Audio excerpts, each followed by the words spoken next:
আইও, OC এবং SDPO দিবাকর দাস এই তিনজন প্রেসার করে লিখিয়েছে তমলুক তাম্রলিপ্ত মেডিকেল কলেজের পোস্টমর্টমের ডাক্তারকে।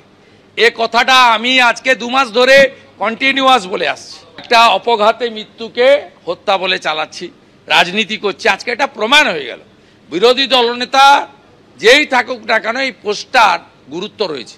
আমি যা বলি খোঁজ খবর দায়িত্ব নিয়ে বলি।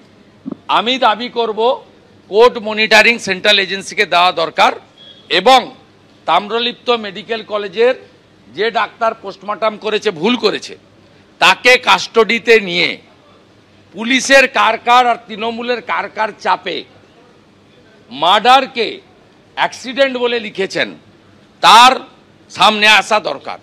এটা ভয়ঙ্কর, এটা মানবাধিকার লঙ্ঘন এবং বিএনএসকে বুড়ো আঙুল দেখানো। এই জিনিস বাংলাতে বরদাস্ত করা উচিত নয়।